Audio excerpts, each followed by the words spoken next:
This is actually a classic atheist argument. Catastrophe, bad things. We should understand this from 2 points of view. First of all, from a psychological point of view, most people who ask the question, if God exists, how come bad things happen? Most of the time, the origin of that question is something bad that happened to you personally, and you're upset about it, and you need somebody to blame. And what ends up happening is you can't say that, you can't just come out and say something really bad happened to me, how come it happened to me? So you just say, how come earthquakes happen? How come famine happens in other parts of the world? Most of the people who ask this question, I'm not judging everyone, but quite a few couldn't care less what happens in the world, but they're extremely self-indulged. Okay? And that's where this question arises from. That's one of the psychological origins of this question. Anyhow, coming at it from a philosophical point of view, the question of, if God exists, how come bad things happen? It's a very straightforward concept. First of all, what was the basis of our relationship with Allah? What was the basis of our relationship? Master and slave. Okay, now we know that in that relationship, who has all the rights? Who has all the rights? The master does. The master has all the rights, the slave has no rights. The slave has zero rights. Now, the fact that the master gave me 2 hands, a functioning tongue with which I'm speaking to you right now, clothes on my back, none of these things are things I technically earned. I didn't earn my hands in the belly of my mother. I did not have a credit card by which I processed a payment online for equally sized fingers on either hand, and I didn't pay for them.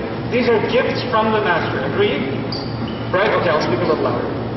So these are gifts from the master that I did not pay for. And they are so expensive to me that if somebody came to me and said, I am willing to buy you a house, just give me your right arm. I will give you, arm I use on purpose, arm. Okay, so I'm willing to give you a couple of $1 million. Just give me one of your legs. Just chop it off. You wouldn't, because it's that valuable to you. The wealth of the world is worth more to you than your nose, than your eyes. You wouldn't give them up for anything. And so he gave these, but we didn't earn them. So if he didn't give them,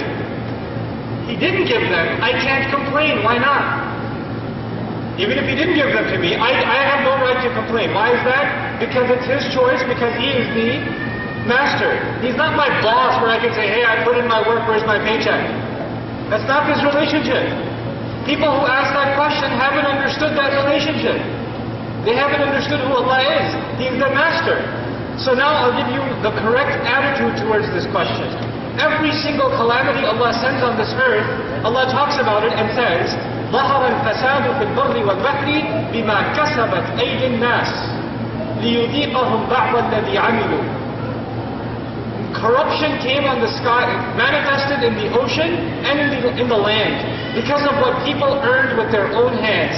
People ask, why is there cancer? Well, why is there overproduction of plastic products?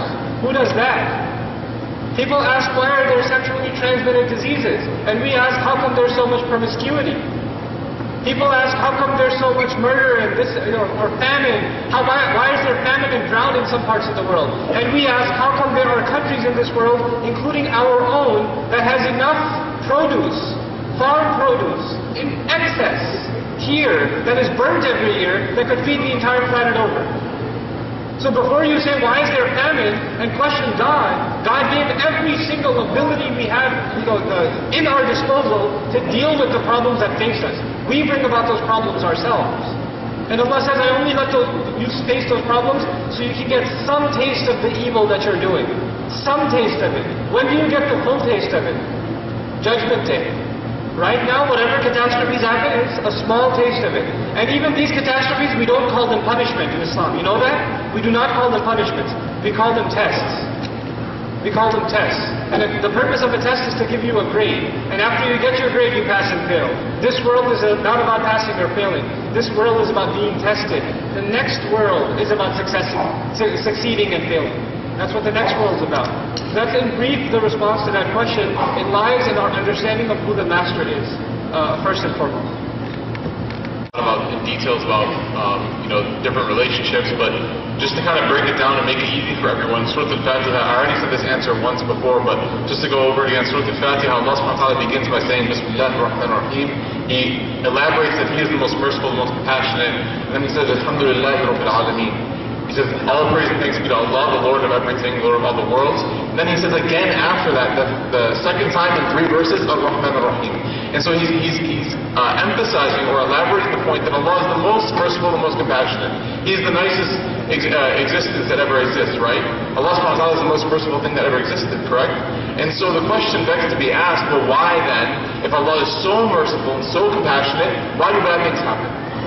And the next verse answers that question. Allah subhanahu wa ta'ala says, Malik Yawmiddin. Because this life is not supposed to be the end-all, be-all of fairness and unfairness.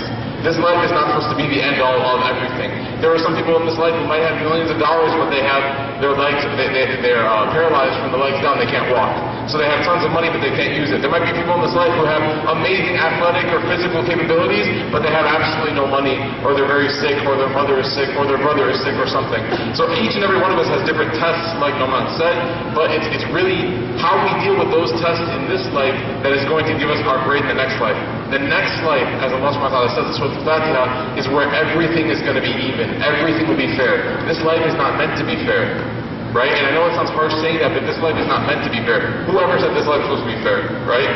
This life is actually a gift, and just the fact that we are here the way we are, that is more than fair on our part. But the next life is when we're supposed to level the playing ground, inshallah ta'ala.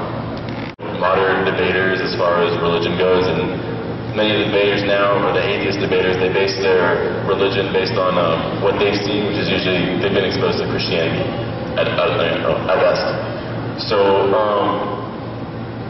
that argument in and of itself has actually died out with like an atheist and theist debate. Why? Because one, atheists have acknowledged that the point has been made that every bad thing that religion in general has caused, as far as wars go, secular ideals have caused the exact same things. If you don't believe me, check out history. World War I, World War II, Soviet Union. Any of those killings, mass murderings that have happened in the name of secular nations can be equated to whatever bad things that have happened according to religion. But the one thing that atheists or secular ideals don't have are the good things that religion brings. And one of these really interesting topics are the benefits of the idea of submission. And it's really a difficult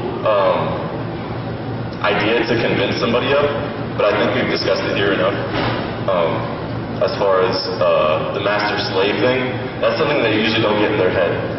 The benefits of their religion cannot be matched by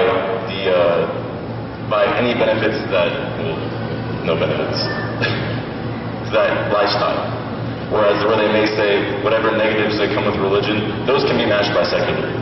But nothing of the benefits from Allah subhanahu wa ta'ala's deen or Allah subhanahu wa ta'ala's way can be matched at all.